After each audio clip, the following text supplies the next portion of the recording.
Mesdames, Messieurs, bonsoir et bienvenue à cette grande édition d'information sur la télévision Labari. Le ministre de l'Éducation nationale, le professeur Ibrahim Natatou, a officiellement lancé les épreuves du baccalauréat sportif session 2022. C'était ce matin au terrain musulman de Niamey en présence de plusieurs autorités, notamment le gouverneur de la région de Niamey. Le compte rendu avec Nafissatou Yahya et Chebou Guissou. Ils sont au total 70 038 candidats aptes, toutes séries et filières confondues, dont 22 364 filles, reparties dans 174 centres d'examen à travers le pays, à subir les épreuves d'éducation physique et sportive du baccalauréat session 2022. Prenant la parole à cette occasion, le ministre de l'Éducation nationale, représentant celui de l'enseignement supérieur, a d'abord prodigué des sages conseils aux candidats avant de rappeler les conditions d'organisation de cette session du bac sportif 2022. S'agissant des conditions d'organisation de cette session du baccalauréat sportif, toutes les dispositions ont été prises par le gouvernement car les moyens nécessaires ont été mis à la disposition de l'Office du baccalauréat du Niger.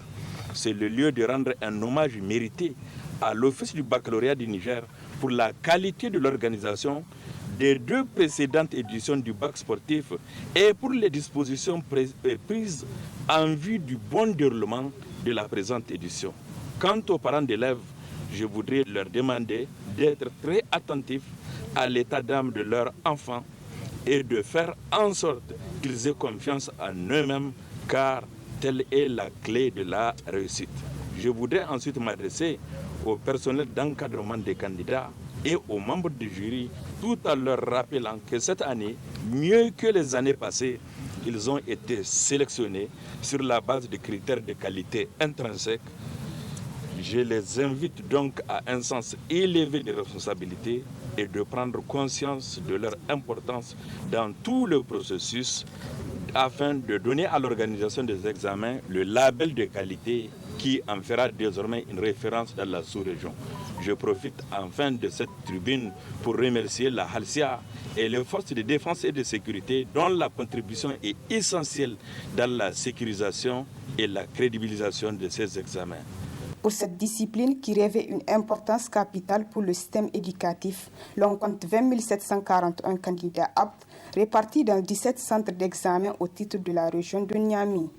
Il n'est un secret pour personne que l'éducation et la formation des futurs cadres que vous êtes occupent une place prioritaire dans le programme de Renaissance Acte 3 du président de la République, chef de l'État, son Excellence M. Bazoum Mohamed, qui a l'ambition de promouvoir le développement du capital humain, en particulier dans le domaine des sciences, de la technologie et de l'ingénierie.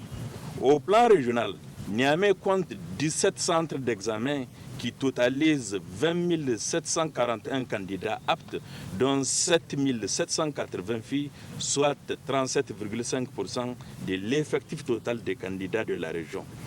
De ces candidats, 20 627 sont des candidats officiels contre seulement 114 candidats libres, soit 0,5%. À noter que pour cet examen de bac sportif 2022, les candidats doivent subir 5 épreuves. Il s'agit de la vitesse, la lancée du poids, la gymnastique, le saut en hauteur et le saut en longueur.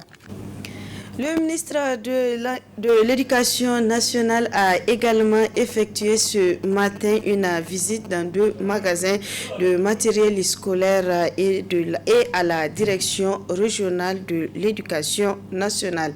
Ces visites, il faut le noter, rentrent dans le cadre des préparatifs du BEPC session 2022 et les préparatifs de la rentrée scolaire 2022-2023. Retrouvons Nafissatou Yahya et Chebou Guissou. C'est d'abord au magasin de Gamkale, puis celui du lycée Issa Korombe, que le ministre de l'Éducation nationale, professeur Ibrahim Natatou, s'est rendu pour constater de visu les matériels scolaires disponibles en cette date. L'année scolaire tire à sa fin. Elle tire à sa fin. Nous avons dans notre ligne de mire des examens du BEPC qui vont se dérouler, Inch'Allah, le 21 juin. Nous sommes venus faire l'état des lieux du matériel existant et voir, bien sûr, s'il y a des problèmes, qu'est-ce que nous pouvons faire pour solutionner ce problème. Dieu merci, pratiquement tout est en place et Inch'Allah, les examens du BEPC vont se dérouler le 21 juin. Nous avons encore 3 belles semaines pour peaufiner bien sûr les stratégies et permettant de dispatcher tous les matériels nécessaires au niveau de tous les différents centres qui sont dans tout le Niger.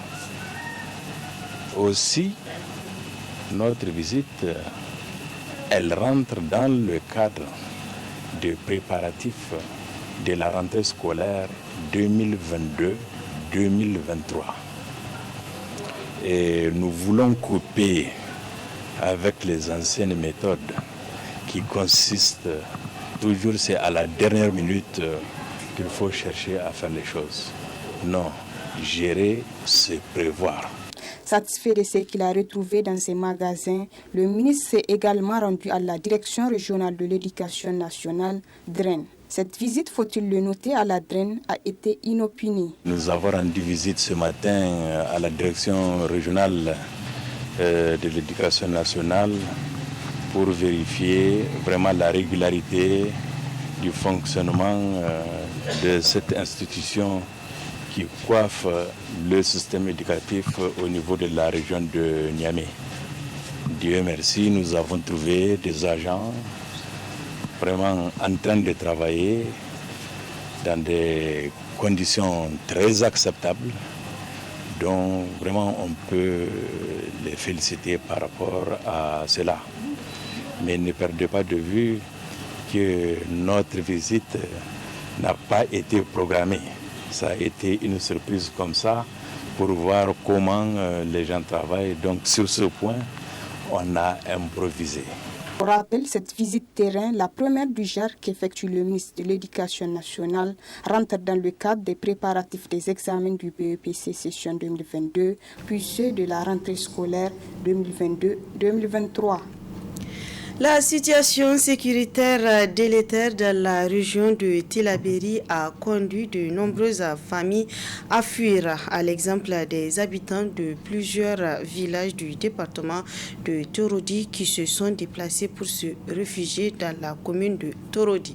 Le reportage est signé Ismaël Moumouni et Nasser Saïdou.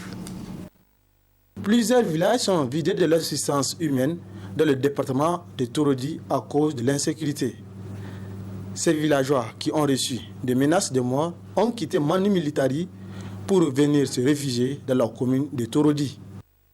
Ils nous ont dit de quitter le village sans aucune raison. On ne sait pas pourquoi. Il était venu à Bolsi après la prière du Juma. Après la prière, ensuite, ils ont tué 5 personnes là-bas et ils nous ont dit de quitter d'ici le soir. Et on a quitté. Les bandits nous ont dit de quitter, sinon ils vont tous nous tuer comme les autres. On a fui pour sauver nos vies. En dehors des habits que nous portons, on n'a rien.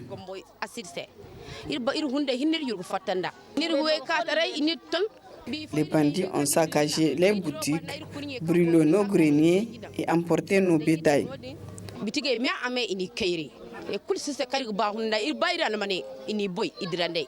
Face à cette situation désastreuse, où des Nigériens sont devenus des réfugiés dans leur propre pays, ces villageois qui dorment à ciel ouvert et sans aucun respect d'hygiène dressent ce cri de cœur. L'appel qu'on voulait appeler aux autorités de tout faire pour que nous retournions dans nos villages respectifs. Celui qui vit dans la brousse, la vie dans la brousse est différente de celle des villes. Ceux qui vivent dans la brousse, la haie Il incite à ce qu'ils vivent dans leur village respectif. Bref, ils n'ont pas fait de cadeau à nos biens abandonnés dans la fuite. On n'a pas de nourriture ni des ustensiles de cuisine. Bref, même un lieu pour dormir. C'est pour cela, sans garantie sécuritaire, nous ne retournerons pas. L'agriculture est leur principal moyen de survie, donc ne pouvons pas leur cultiver du moment où les terroristes les ont sémés de quitter leur terre. Relativement à cette situation d'insécurité dans la région de Tillabéri, la coordination des affaires humanitaires des Nations Unies OCHA a, dans un bulletin publié le 23 mai dernier, le point sur le mouvement des populations dans la région de Tillabéri. Elles sont estimées à plus de 115 000 personnes qui ont quitté leur village. Cependant, le ministre de la Défense nationale rassure ces populations. Une opération de ratissage est en cours dans la région. Précision avec Hassan Saleh Mustafa. De plus en plus, la situation sécuritaire se dégrade dans la région de Tillabéri. Les choses se compliquent davantage pour les populations qui ne savent plus à quel sens se vouer. En effet, impuissantes face à la persistance des menaces de groupes armés, ces populations sont malheureusement obligées de tout abandonner et sauver leur vie et tout ce qui peut l'être. Face aux menaces sans cesse de ces groupes armés opérant dans cette partie du Niger, les populations de plusieurs villages des différents départements de la région de Tillabéri sont forcées de quitter leur village au risque de leur vie. Les mouvements forcés des populations se sont intensifiés au cours des 5 premiers mois de l'année 2022 à cause de l'escalade de la violence des groupes armés non étatiques GAN qui attaquent les civils et les forces de sécurité, selon la coordination des affaires humanitaires des Nations Unies OCHA dans son bulletin du 20 mai 2022. Comparativement à l'année 2021, les incidents sécuritaires ont presque doublé au cours de la même période de janvier à avril, respectivement 93 en 2021 et 136 incidents sécuritaires en 2022, selon OCHA qui précise que du 1er au 19 mai 2022, 43 civils ont été tués et 22 autres enlevés dans le département de Torodi, Terra et Gotei. Les acteurs humanitaires intervenant dans la région de Tillabéri rapportent qu'environ 34 746 personnes issues de 5 045 ménages des zones frontalières avec le Burkina Faso et le Mali ont, au cours du second trimestre, été forcées de se déplacer pour s'installer dans des endroits plus sécurisés, indique OCHA. À la frontière avec le Burkina Faso, environ 15 397 personnes issues de 2197 ménages ont fui leur foyer dans les départements de Gotei, Torodi et de Terra pour s'installer dans les villages de Dargol, Banjo, Garbunya, Samira, Garbe-Kourou, Touré et Larba Birno dans le département de Gotei, à Makolandi et Torodi pour les déplacés du département de Torodi et enfin au chef-lieu de la commune de Terra pour ceux du département de Terra, note OCHA. Vers la fin du premier trimestre de l'année 2022, 19 349 personnes touchant 2848 ménages se sont déplacées dans les zones frontalières avec le Mali. Ces ménages ont fui les localités maliennes pour s'installer à Abala et à Sanam dans la commune rurale d'Abala, dans le département de Filengue. Face à l'ampleur de ces mouvements vers les frontières nord-ouest et sud-ouest de la région, les acteurs humanitaires interpellent les parties prenantes au conflit au respect du droit international humanitaire et des droits de l'homme. Depuis 2022, la situation sécuritaire dans la région de Tillabéri continue à se détériorer, notamment dans les zones frontalières avec le Burkina Faso et le Mali, où ces groupes armés sont visiblement très actifs. À ce jour, 12 départements sur les 13 qui comptent la région de Tillabéri sont impactés. Ce nouveau déplacement porte ainsi à 115 150 le nombre de déplacés à la date du 16 mai 2022. Dans un communiqué de presse en date du 24 mai 2022, le ministère nigérien de la Défense nationale affirme avoir mené une offensive contre les groupes armés opérant dans la région de Tillabéri, ce qui a permis aux forces armées nigériennes de désorganiser et d'anéantir les différents groupes terroristes qui y sévissaient et qui ont poussé les populations à quitter leur village. Ainsi, sur instruction expresse du président de la République, poursuit le communiqué, les forces de défense et de sécurité ont déclenché depuis le 16 mai 2022 des opérations de ratissage et de nettoyage dans ces secteurs en vue de les assainir, précise le ministère de la Défense nationale. Une intervention qui a permis aux forces de défense et de sécurité d'enregistrer des résultats très encourageants. À la date du 23 mai 2022, quelques 65 terroristes ont été neutralisés, 163 motos détruites, 12 plots logistiques détruits et 11 bases de regroupement détruites. Cette opération de sécurisation et de lutte contre les terroristes se poursuit, rassure le ministère de la Défense nationale. Les forces de défense et de sécurité mènent sans discontinuer les opérations afin de permettre aux populations de ces zones qui se sont déplacées de rejoindre très rapidement leur lieu de résidence habituel, conclut le ministère de la Défense nationale. La situation sociopolitique et sécuritaire du pays ainsi que celle académique était au centre d'une déclaration rendue publique ce matin par l'USN. La teneur de cette déclaration nous est résumée par Adam Soumana et Ali Doubrema. Considérée à tort ou à raison d'être en hibernation par les uns, l'Union des scolaires nigériens s'invite à travers cette sortie médiatique pour donner du ton. S'inquiète de la croissance des menaces terroristes dans la région de Tillabéri, entraînant des milliers de déplacés civils. Fustige la recrudescence du banditisme armé, notamment avec les braquages armés constatés dans certaines grandes villes de notre cher pays. Exige la mise en place de dispositifs sécuritaires adéquats pour mettre terme à ce banditisme urbain.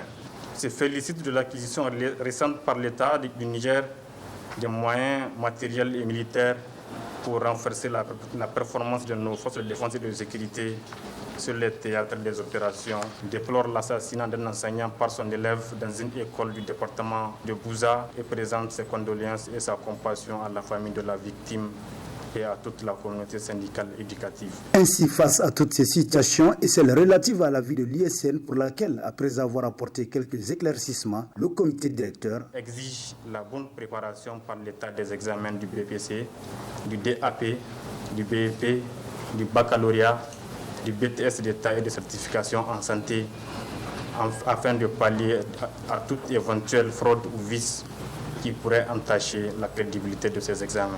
Exige de l'ANAB les paiements sans condition ni délai de tous les arriérés des bourses et de la décision 129 des étudiants nigériens. Exige la dotation de bus suffisants pour assurer le transport des étudiants dans les universités publiques. Exige le réaménagement des tentes marocaines récemment construites dans les universités publiques du Niger avec la mise en place des supports permettant de faire face aux intempéries pluvieuses pour qu'elles puissent résister au vent et pluie tout au long des périodes hivernales. Exige l'aménagement et la réfection des bâtiments abritant les étudiants dans les universités de Niamey, Zender, Maradi et Tawa. Exige la clôture de certaines universités publiques du Niger, ainsi que l'accélération des constructions des nouveaux sites des universités de Tillabéri, Dosso, Agadez et Toufa. Aussi sur le plan international, le comité directeur de l'ISN exige du gouvernement nigérien de prendre toutes les mesures nécessaires afin de garantir un bon cursus aux étudiants nigériens à l'extérieur dans de meilleures conditions. La saison pluvieuse s'installe progressivement au Niger avec des précipitations enregistrées un peu partout dans les 8 régions du pays. Une situation jugée satisfaisante selon le service de la météo. Plus de précisions avec Ousmane Bawa, service prévision météo de la météo nationale. Assister à quelques précipitations sur le pays, et parfois des précipitations assez modérées parce qu'il y a des localités qui ont eu en 24 heures 20 à 40 mm déjà. Et sur la région de Niamey, sur la boucle du Niger, un peu par là, sur Tillabéri, Niamey, Dosso, Tawa et voie Maradi, nous avons eu quand même 3 à 4 pluies. Ce ne sont pas des pluies assez fortes, mais quand même, nous avons quand même eu des quantités de pluie. Et cela s'explique par la fluctuation du front intertropical. Vous voyez très bien ce matin le FIT, c'est-à-dire la pénétration d'air humide, parce qu'il faut qu'il y ait de l'air humide pour qu'on puisse avoir la pluie ici au niveau du Sahel central, également du Sahel, la partie est du Sahel, parce que nous sommes tellement loin de l'océan Atlantique. Donc nous avons cette poussée d'air humide qui fait en sorte que nous puissions avoir une fluctuation de ce front intertropical, c'est-à-dire pour ce mois de mai, il n'est pas encore stable. Ce que nous pouvons dire, c'est nous sommes en début de saison d'hivernage, n'est-ce pas, le mois de mai. Si nous faisons une analyse des 30 dernières années, nous allons constater que le plus souvent la saison d'hivernage s'installe au cours de cette période, entre la deuxième décade du mois de mai et la troisième décade du mois de mai. Déjà, la saison d'hivernage s'est déjà installée. Mais avec ce que nous sommes en train de constater de changement climatique et de variabilité interannuelle d'une année à une autre, nous constatons qu'il y a ce décalage. Par exemple, si nous prenons à part Gaïa, le Dandi, où nous avons quand même la date de démarrage de la saison qui tourne autour de 15 mai. Donc vous voyez, c'est déjà dépassé pour Gaïa. Et également un peu le sud, surtout Gaïa. Maintenant, pour les régions de Niamey, le sud de la région de Tillabéri, un peu le sud de Kony. Là-bas, ça peut aller jusqu'en juin, la première décade du mois de juin. Sinon, presque sur toute la bande sud du pays, excepté Zander et Difa, à partir du 15 juin, la saison s'est déjà installée sur le Niger. Par rapport à l'année passée, vraiment, c'est une très bonne saison que nous avons prévue cette année sur le Niger. Et cette bonne saison, les paramètres qui l'expliquent, c'est un début précoce anormal. Quand on dit précoce, c'est ce que nous sommes en train de constater. C'est-à-dire qu'il y a déjà le sol qui commence à être humidifié à cause des quantités de pluie enregistrées. Et ces retours de pluie enregistrées font en sorte que dans l'après-midi, on peut avoir des formations orageuses localisées. C'est-à-dire quand il y a un peu d'humidité, il y a l'insolation. Vous allez voir à partir de 15h, 17h, 16h, il y a des nuages qui se forment. Il y a des quartiers qui peuvent avoir la pluie, même si on n'a pas de grands systèmes qui matérialisent un peu la zone d'hivernage au Sahel, c'est-à-dire les gros systèmes qui prennent naissance sur le Sud-Soudan, qui traversent le Tchad, qui viennent à Difa, et de Difa qui se propagent pour toucher Tillabéri en 24 à 48 heures. Pour le moment, nous n'avons pas ce genre de système, mais quand même, c'est un bon début. C'est un bon début d'hivernage sur le Niger. La direction régionale de la douane Niamey et Tillabéri a organisé ce matin à l'hôtel Bravia une journée d'échange sur le contentieux douanier. L'objectif est de contribuer à la vulgarisation et à l'appropriation des règles du droit douanier. Le compte rendu avec Hamza Sakou et Sadoudou. C'est dans le cadre de la campagne de vulgarisation et d'appropriation des règles du droit douanier que la douane initie la présente rencontre. Il s'agit d'une journée d'échange sur le contentieux douanier entre les cadres de la douane et autres invités. La réforme du code des douanes intervenue en 2018 par la loi 2018-19 du 27 avril a intégré beaucoup de changements. Il fallait harmoniser les procédures conformément à la Convention de Kyoto révisée et s'ouvrir ainsi à la nouvelle philosophie d'une douane moderne et dynamique qui privilégie les partenariats avec les entreprises. Il s'agissait dans cette réforme d'impliquer les entreprises et de les approcher de la douane en créant des régimes favorables au développement de l'activité économique qui leur permettront d'être compétitifs sur le plan international tout en luttant contre la fraude et les nouvelles formes de criminalité transfrontalière organisée. Outre sa vocation de protéger l'économie nationale, l'administration des douanes a pour mission spécifique l'application des règles en matière fiscale. Pour ce faire, le législateur lui a octroyé des prérogatives et des procédures particulières afin de recouvrer le maximum de recettes au profit de l'État, de lutter efficacement contre la fraude et lui permettre de jouer son rôle de soldat de l'économie. Le droit douanier, tout en faisant partie du droit positif nigérien, est un droit qui a ses propres règles dérogatoires au droit commun. Celles-ci sont parfois qualifiées d'exorbitantes parce qu'elles sortent très souvent du cadre ordinaire. Cette particularité est liée au caractère de la mission très difficile confiée à la douane et au caractère fugace de la fraude douanière. Ce droit est si particulier que si vous n'êtes ni douanier ni commissaire en douane agréé, communément appelé transitaire, ou opérateur du commerce international, vous pouvez méconnaître totalement son existence.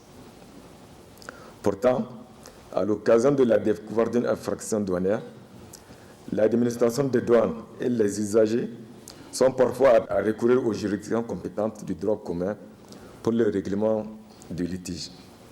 C'est pourquoi, paru opportun de le vulgariser et permettre ainsi son appropriation par les autres acteurs, d'autant plus qu'il prend de plus en plus une importance majeure dans le contexte actuel de libéralisation des échanges, de la facilitation du commerce et de la protection de la chaîne logistique internationale.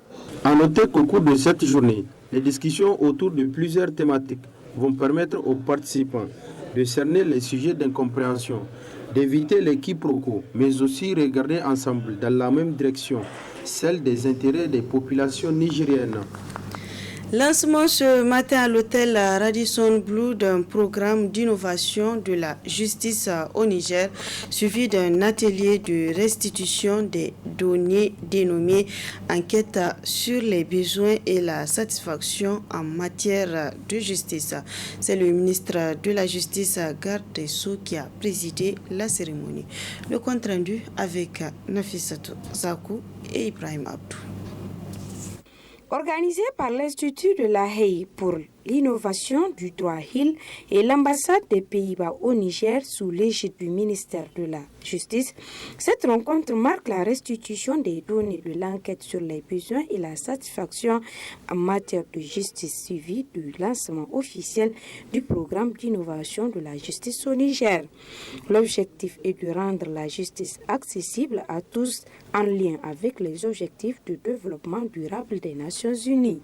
C'est un programme important dans le sens que ce programme s'inspire sur les perceptions de la population. Donc ce sont les perceptions de la population qui vont aider au ministère de la Justice de définir des approches qui assurent un meilleur, accès à la justice pour la population. Les premiers résultats ont déjà démontré que c'est pas aussi mauvais au Niger, mais il y a toujours d'espace pour améliorer vraiment. Et ce programme fait partie de cette approche pour améliorer la justice, l'accès à la justice pour les Nigériennes et Nigériens. Dans son mot d'ouverture des travaux, le ministre de la Justice est revenu sur les résultats de cette enquête nationale qui permettra de donner un aperçu assez large du niveau de satisfaction des concitoyens et surtout de leurs besoins en matière de justice. Il ressort entre autres des résultats de cette enquête, conduite en collaboration avec les LASDER, dont l'expertise est avérée, qu'environ 51% seulement des problèmes de justice sont réglés et environ 68% sont considérés comme réglés de manière juste, souvent très juste. Si dans les deux cas, nous sommes au-dessus de la moyenne, il n'en demeure pas moins que nous pouvons mieux faire en créant des conditions pour que la quasi-totalité des problèmes de justice dont nous sommes saisis puissent être réglés à la satisfaction de toutes les parties. À ce niveau, il faut relever que la résolution des litiges ne concerne pas que le système de justice formelle. Elle concerne aussi nos mécanismes traditionnels de résolution des litiges entre personnes. En effet, le résultat de l'enquête nous révèle également que seulement 10% des litiges sont portés devant les tribunaux, tandis que 30% sont portés devant les autorités coutumières et religieuses. Un département ministériel est pleinement engagé à tout mettre en œuvre pour la réussite de ce programme en vue de l'amélioration de l'accès et de l'utilisation des données et des connaissances sur les besoins de justice, du renforcement des capacités des professionnels de la justice et les prestataires de services de justice. Il est à noter que le lancement de ce programme qui s'étalera sur 5 ans sera l'occasion de parler des données de l'enquête que Hill a réalisée avec l'aide de son partenaire national, l'ASTEL. À présent, notre rendez-vous hebdomadaire à la chronique juridique. Elle porte aujourd'hui sur la complicité en droit pénal nigérien, un thème qui sera développé par Maître Ahmed Maman, avocat à la Cour. Très bonne réception.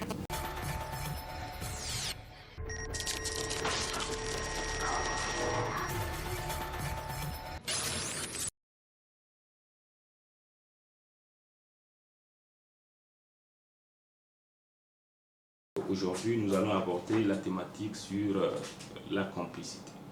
La complicité est prévue par l'article 48 et l'article 49 du Code pénal. Il faut entendre notamment par la complicité, c'est tout agissement d'un individu, en tout cas qui concourt à apporter son aide ou son intelligence à la commission d'une infraction. En termes de français facile, voilà ce qu'on peut en tout cas retenir comme définition de la complicité en matière pénale. Donc c'est une infraction en réalité, la complicité c'est une infraction en réalité qui est empruntée d'une infraction principale. Pourquoi empruntée d'une infraction principale?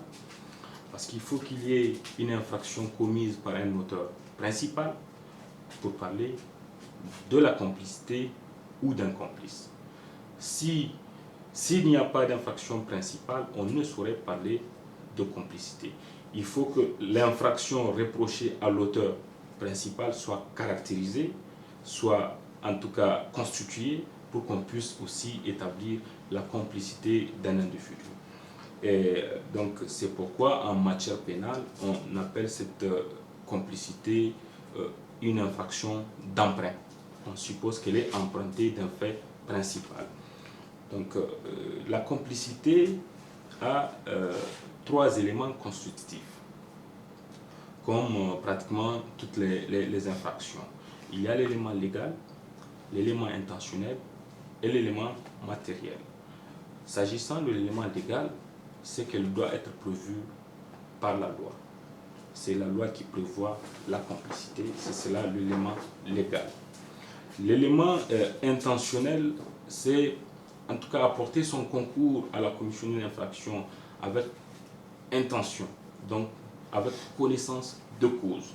C'est cela l'élément intentionnel.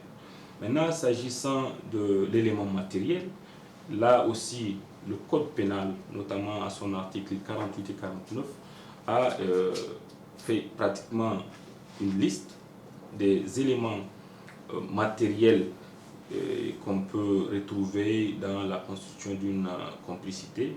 C'est notamment l'aide et assistance, fourniture des moyens, provocation ou instigation. Il faut entendre par aide ou assistance. Par exemple, je vais vous donner un cas concret où il y a des acteurs ou des auteurs qui entendent commettre une infraction. Je prends l'exemple de 2 personnes. Une personne, par exemple, va à la rencontre d'une autre personne dans le but de mettre fin à sa vie et demande à une seconde personne de faire le guet, d'attendre dehors pour surveiller le mouvement des gens. Donc, la personne qui attend pour surveiller les mouvements des gens est complice, et parce qu'elle apporte son aide à travers le guet. Voilà ce qu'on peut retenir du premier élément, en tout cas matériel, qu'on peut retrouver dans la complicité. Il y a également la complicité par fourniture des moyens. Il y a un auteur principal qui accepte de commettre le forfait, par exemple qui accepte de tuer, et une seconde personne qui accepte de lui fournir l'arme. Et là aussi, il faut le préciser, c'est en connaissance de cause. Par exemple, quand vous partez au marché, vous payez un couteau dans le but de mettre fin à la vie de quelqu'un. À partir du moment où le commerçant qui vous a vendu le couteau ne sait pas que c'est pour commettre une infraction, on ne saurait dire qu'il vous a fourni, en tout cas le moyen en connaissance de cause.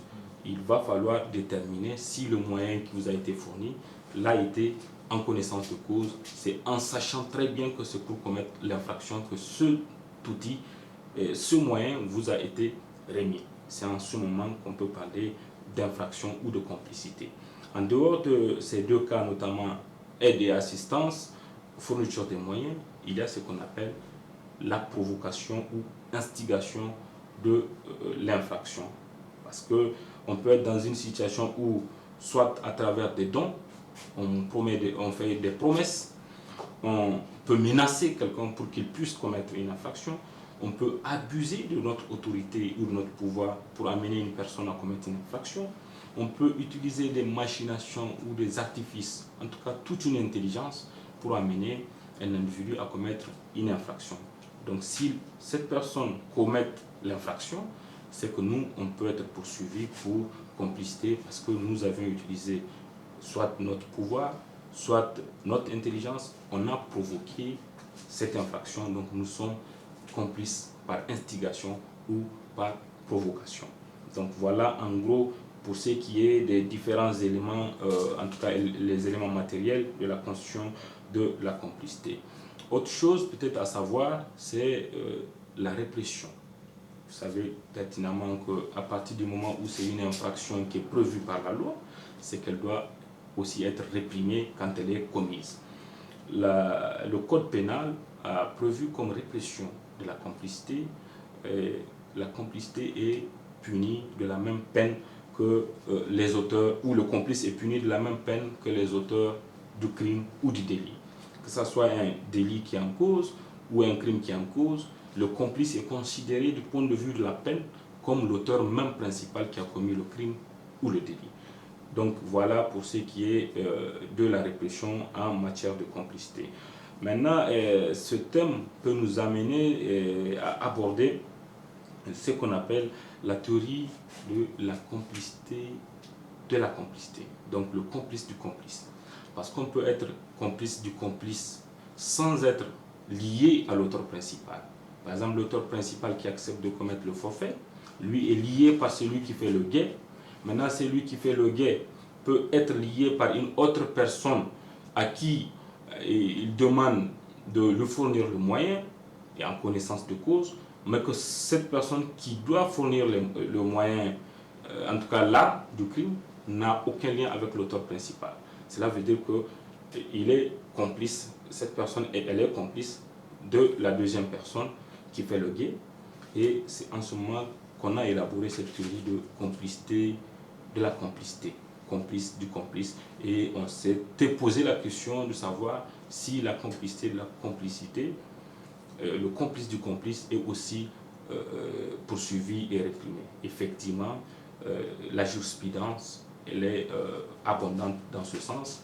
Toute la chaîne de la complicité est réprimée à condition que ça soit, en tout cas, que les agissements soient faits en connaissance de cause, parce que c'est une infraction, en tout cas intentionnelle.